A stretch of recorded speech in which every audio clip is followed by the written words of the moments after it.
gruubka kale wayaa waxa soo baxaysa in la leeyahay dawladii baa waqtigeeda uu dhamaanayaa laakiin dad siyaasad u dan leh in ay rabaan magaaladan amnigeeda inay qalqal geliyaan magaaladan amnigeeda magaaladan dib intii ugu filan 20 sano ayaa shacabkan la leynahay oo la kala qixinahay oo la isku dilahay oo la isku baabi'inahay oo colaad la dhexdhigahay shacabkani nabad buu doortay shacabka reer Muqdisho nabad buu doortay inuu nabad ku wada noolaado derisku inay nabad ku wada noolaado ay doorteen bulshada Soomaaliyeed ee Muqdisho degan waxay dooratay inay nabad ku noolaato inay ku tiirsato inay ku tilaabsato horumar inay iskuulaadkii dib u dhisato isbitaalaadkii inay dib u dhisato inay jidadkii dib u dhisato inay shaqo abuurto in ay biyo macaan keento inay ummaddu ay shaqaysato oo ay noolaato oo ay ummadaha kale siday u noolyihiin u noolaadeen shacabka reer Muqdisho ay go'aan ku gaareen kuwa doonaya marka siyaasadda leh ee doonaya colaad in ay magaaladan ka huriyaan ayagoo hadaf siyaasi ah leh iyo idaacadaha la adeegsanayaba ee beenta iyo qurunka iyo isku dirka ka dhex shaqeynaya ummadan waxay la tahay in ay dhamaatay waqtigii loo dulqaadan lahaa kama yeelayno haddaan nahay reer Muqdisho kama yeelayno shakhsi rabitaankiisa inuu ummadan amnigeeda ay sida dibka ah ku soo ceshatay in uu shakhsi rabitaankiisa inuu mansab ku gaaro fidno iyo isku dirdad inuu ku gaaro kama yeelayno waxaan rabnaa waxaan doonaynaa degmo kasta dadka caynkaas ah ee degan ee hurinahaya colaadda hurinahaya ee naceebka hurinahaya ee burburka hurinahaya si uu u gaaro hadaf uu leeyahay asagu shakhsi u gaaro in aan ka foojignaataan aad sheegtiina asaga iyo kuwa kala shaqeynaya ee taana beestaynka ku bedeshay dhiigga ummadda Soomaaliyeed ku bedelanaya waxaan leenahay qofkii siyaasad u dan leh siyaasadda xor baa loo yahay waad aragteen idaacaduhu sidoo hadlayaan ummadan yaan la isku fidnaynin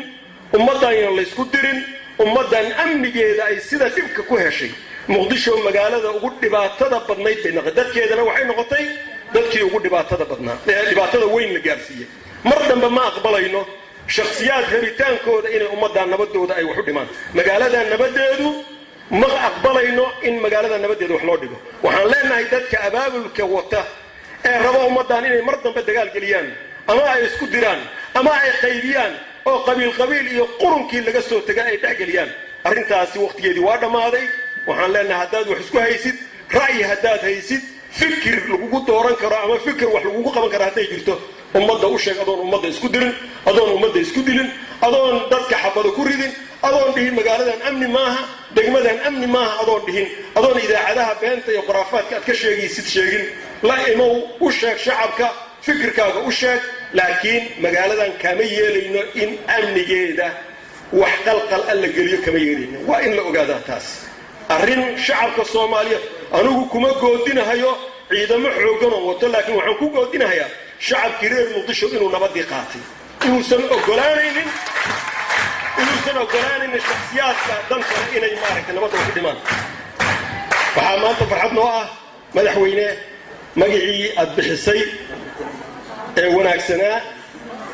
ee degmadii taariikhda lahayd ee Wardhigle la dhihi jiray in ay soo qabsato casriga cusub ee nabadda ah iyo wanaagga wada noolaashada magacii aad ku bixisay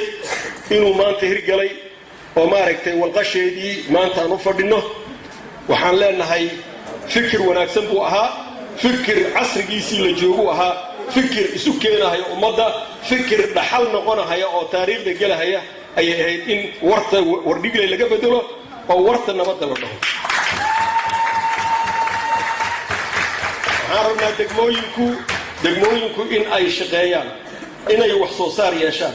mashaariic baa soo socota mashaariicdana waxaa hoos ka bilaabahaya bulshaday ka soo bilaabanaysa degmo kasta waxay rabto sida u kala horeeyaan degmada ayaa go'aanka laga rabaa waxaan rabnaa mashruucan baa awliyaad noo ah kana kan labaad noo ah kan saddexaad kana noo ah sidii baa loogu fulinayaa waa in ay ra'yigu idinka yimaadaan baahida degmada waxay qabto ee ummaddu ay wadaagi karto maaha wax shakhsi ah laakiin waxa ummadda ka dhaxeeya ee ummaddu ay wadaagi karto ummadda in wax la isugu daro oo waxa ka dhaxeeya la xoojiyo ayaan diyaar u nahay taas ayaana diyaar loo yahay in degmooyinka ay ka fakaraan waxyaabaha udhaxeeya oo ay wada intifaacayaan sida iskuulaadka iyo jidadka iyo korontada iyo dabka iyo biyaha iyo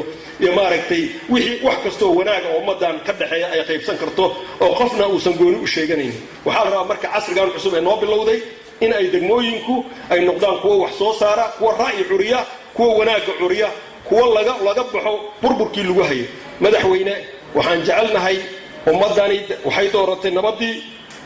dawladuna inay la socoto ay ka warqabto dadka xumaanta ka shaqeynaya degmooyinka ku dhex jira rabadana gaar oo siyaasi inay gaaraan inay ummadan fidneeyaan oo ummadan isku diraan